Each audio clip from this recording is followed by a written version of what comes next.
Welcome back to Let's Talk Autism with Shannon and Nancy. We've calmed down after those news stories, and we are happy to announce our guest. Welcome our first guest, Aaron Deland. I want to give you a little bit about his background, very impressive one. Aaron began his career working with children as a classroom teacher for preschool and kindergarten, but then he moved on to work with children with autism in 1999. He knew immediately, you knew it was your calling, right? Absolutely, yeah. And he began working in ABA, and then he realized after a few years of that, not for him, not the approach for him, and that's when he found play therapy for autism at the Autism Treatment Center of America. He trained and worked there for 5 years, and then he ventured out on his own. He developed a simple but effective play method based off his training experience and research. Over the last 2.5 decades, Aaron has worked in 11 countries, all over half of the United States, teaching parents and professionals the value of play with children. And he's worked with over 1,000 families. So I think that's a pretty impressive background. Aaron, welcome to the show. Thank you, and thank you so much for having me. We're thrilled to have you here. Why does sharing enjoyment have to be, in your opinion, the most important goal for children on the spectrum? Well, I can talk about this for a long time, so careful what you Well, ask me. we'll go on with the next Yeah, question yeah. soon. So I always talk about sharing enjoyment as the number one goal, or sort of the first stop in your play session, because that's really what is the main driver of its effectiveness. And the reason why that is, and this is backed up by some research out of Emory University on oxytocin production.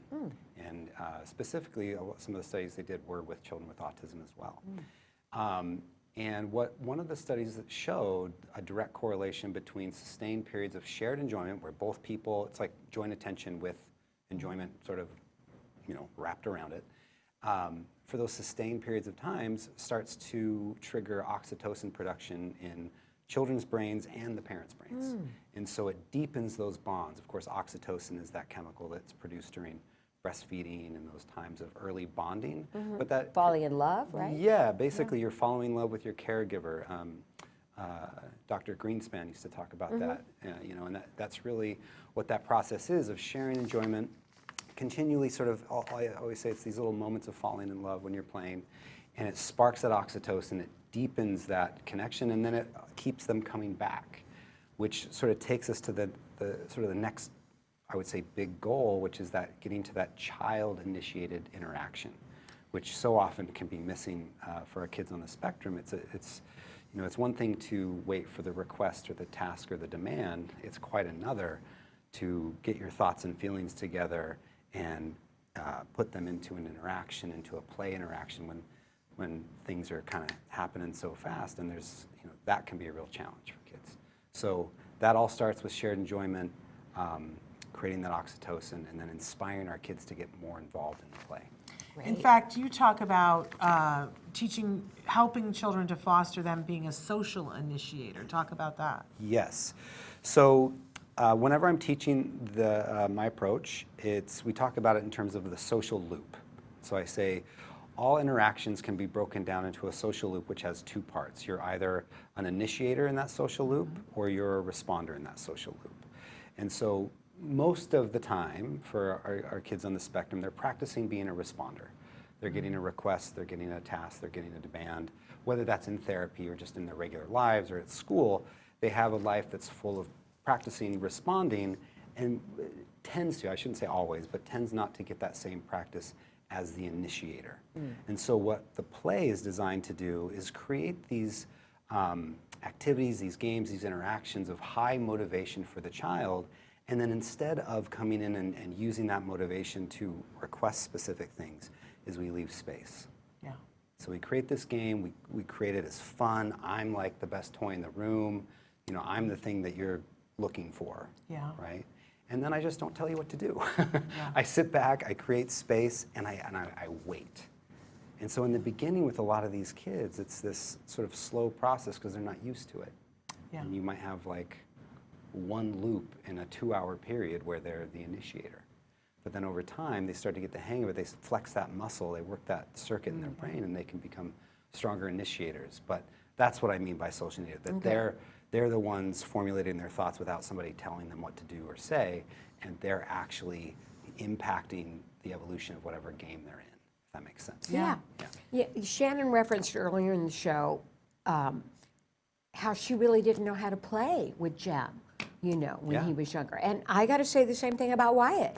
I didn't know how to engage him with play. I couldn't because he had behaviors, particularly repetitive behaviors. And I want to ask you about that because, and then just comment on that as regards to my son. But how do you turn exclusive and repetitious behavior into interaction? With a lot of patience is the first thing you need, and accepting that we don't really understand what all these behaviors are, right? And so I think traditionally in the past, the sort of the prevailing wisdom was, well, we need to shape these into something or stop them, and we're not where we were 50 years ago, but I still don't believe that we really understand, and so when we don't necessarily understand, stopping them isn't always the wisest move when you're trying to promote interaction and relationship, because that might be a very important thing to that particular child. So we take a different approach where we do one of two things really. Either we make space for that child to do whatever it is they need to do till they've completed it, and we will either try to recreate something similar for ourselves away from them, sort of mirroring alongside of them. Sometimes the kids won't want that, and they really just want you to sit aside, and so we'll just give control around that, and I'll sit back and I'll wait. And I'll just create a place where they can feel accepted enough to do what they need to do. As long as it's not hurting anybody or destroying any property, we're okay. And what we find is that they're able to complete that, whatever that is, that cycle. They get whatever they need out of it.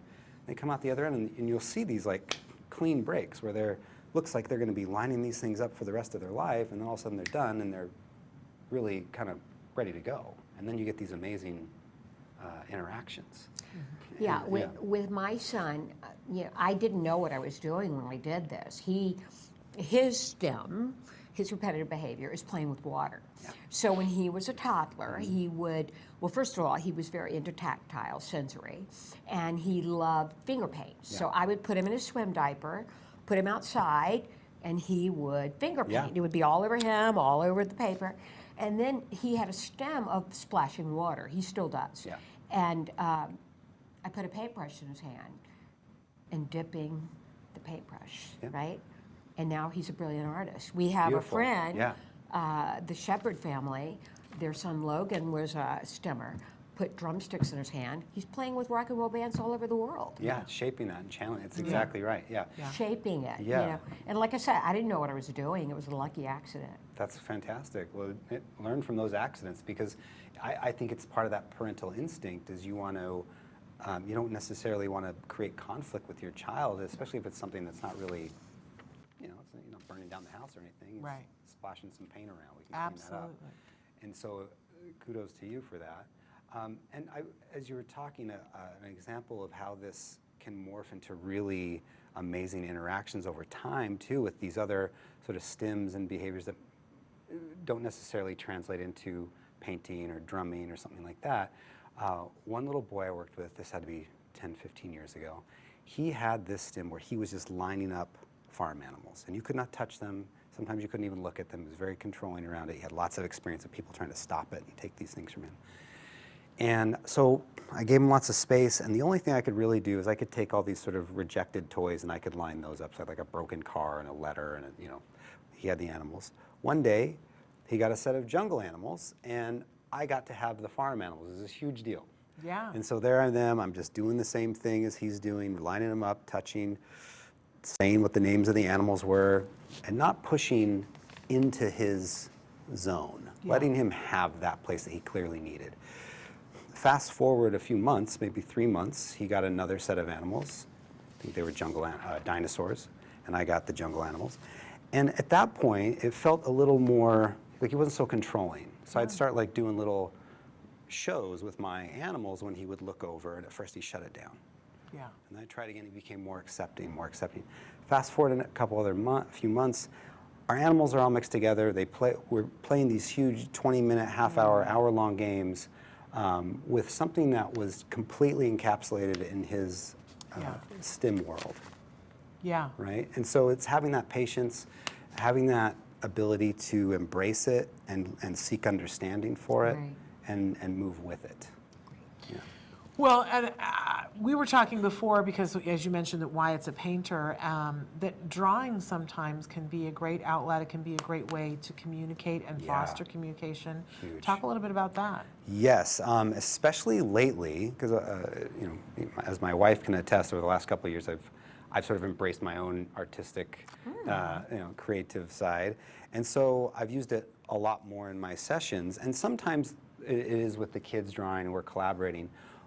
In terms of communication support and development, what I've found is that if I can engage a child who's wanting just to watch me draw, and I can start creating this story, it gives this sort of visual focal point, and sometimes with very little, sort of prompting or even showing them what I'm sort of wanting from them, they'll just start, however they can, verbally or just with gestures, showing me what it is they want in this picture. I'm using it with a 20-year-old client of mine right now, and I'm using it with a 9-year-old client of mine. It's such a dynamic, useful platform for interaction, especially in play. Some kids, they're not as interested, but for a lot of kids and people I work with, it draws them in and gives you this nice place to build an activity that they really enjoy. You also talk about the importance of taking your time. Yeah, you've mentioned it several times. Yes. In these play sessions, I like to have, a 2-hour play session is beautiful, sometimes 3 if you can, because like I said, the way that we're handling those exclusive times, that STEM behaviors, we're giving that a lot of control and a lot of sort of time to be what it needs to be. So having that 2-hour session, you don't feel this pressure, this push that a lot of parents and quite frankly a lot of therapists feel to get this kid to perform, right? I'm not going into my sessions thinking, what can I get this child to do? Yeah. I'm thinking, what can I inspire them to want to do with me? Yeah. The mark of a effective play therapy session isn't so much that I went in and got a child to do something. It's what did they do because they liked that I was there, that they wanted me to be a part of things. That's where the real sort of meat and effectiveness is of this, and that might take 3 weeks worth of sessions to get to where you're right there, because you're really laying the groundwork, showing them that you're there to understand them. Yeah. Well, let's talk about your program. Yeah, Sure. well, I wanted to say, we did a news story a little bit earlier about insurance and ABA therapy, which often is, the therapy that people are doing right now. And I'm hearing a lot of the things that you're saying. You started out ABA, but it sounds like you're more towards floor time and Greenspan now. And I just want to say, do you think that it's insurance and the way insurance is, because I think the field has changed so much. Both of us are products of both of our sons did intensive ABA, and I'm going to classify myself as like the biggest fan of ABA that there is. Yeah. But I also want to say that 9/10 of my son's program was people who came in the door and played in the way that you're talking about with him. That his ABA, he might do something for 7 seconds and then they were playing intensely what he wanted to play. Great. I don't know where in the field suddenly, I feel like with insurance and you have to show us that you did this many things in this hour or we don't pay, that we lost some of the data that we understood about that enjoyment piece. Right. Because ABA is based in, if it's not reinforcing, then you're not doing ABA. Yeah. But somewhere along the line, I feel like it's insurance. Do you feel that also, or what do you think? I could see that, just based on seeing, my wife is a speech therapist and she takes insurance, so I see that whole side of it. And it's about the data. Yeah. It's about what are you producing, are you meeting these goals? And they don't necessarily care how you get there. Right. Right. But that's where the emphasis is. And when, 20 some odd years ago when I was in ABA, there was an emphasis on that. And I don't know whether that was coming from the pressure of how their insurance and what they're seeing, or the school they're the education body they're reporting to.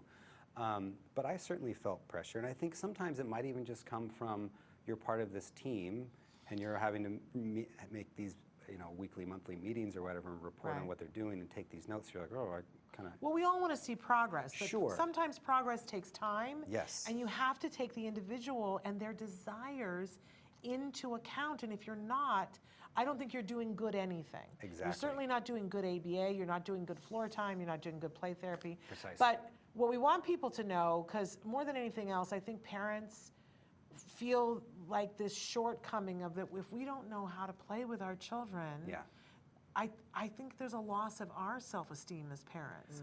And you're offering something to help parents Tell us with about that. your program, which is called Play.Connect.Grow. Yeah, and we played with a few names over the years. I had been calling it developmental play therapy because that's what seemed to fit the most, because what we were doing is trying to stimulate that sort of natural developmental process that a lot of kids miss out on.